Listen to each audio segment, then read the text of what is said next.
Right now, the PS5 Pro kind of sits in a weird place for me.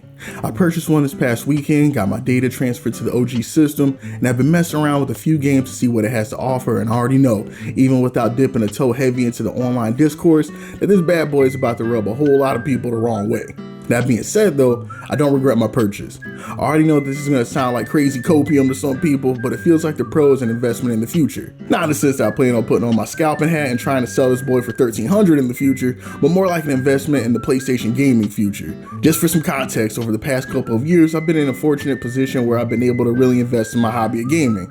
Went out and bought a grown folks PC that can handle whatever I want to play on it and damn near whatever settings I choose. And I bring this up because I feel it's relevant to the conversation for a couple reasons.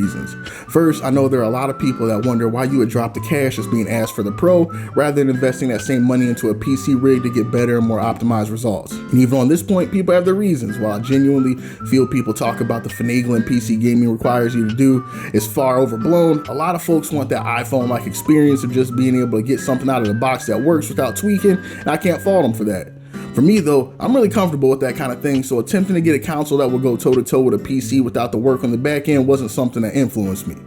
What getting more comfortable with PC gaming has taught me though, and did go into my decision to pick up the Pro, was gaining a better understanding of AI upscaling processes like FSR and DLSS. I won't sit here and pretend like I'm some kind of all-knowing expert on the topic or whatever, but what I can say is how drastically I've seen it impact the AAA gaming space. For better or worse, with the way games seem to be developed nowadays, some type of AI upscaling technology seems to be an absolute must. You have beast mode machines out here with 4090 struggling to run some of the newest games at 60 FPS without AI upscaling. And whatever thoughts I have on that, it just goes to show how much the industry has come to lean on these things as we move into the future. So after hearing what Sony's been doing with the Pro and unveiling their new pisser AI upscaling technology, or PSSR if you want to be lame about it, that's really what ended up being the factor that pushed me into making the purchase.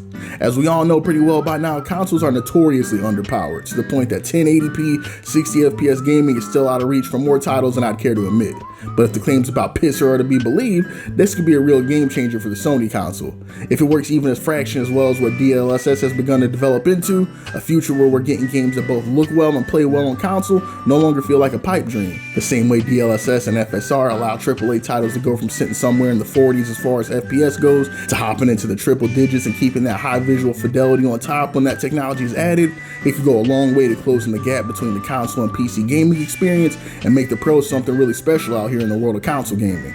The only problem is, that's not currently the reality. As of the time of this writing, there are a very limited number of games optimized to show what the PS5 Pro can do. And as a result, I know there'll be a lot of people taking a dump on this thing for being lackluster at the time of launch due to unoptimized games running with maybe a 5 or 6 FPS increase and a bit more visual crispiness.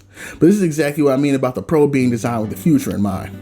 As time moves forward, patches drop and developers begin playing with the tech more. There's a chance that pisser technology changes the game as far as what we can expect with both graphics and performance on console. Now, I don't want this vid to consist solely of me glazing this box like it's the best thing ever.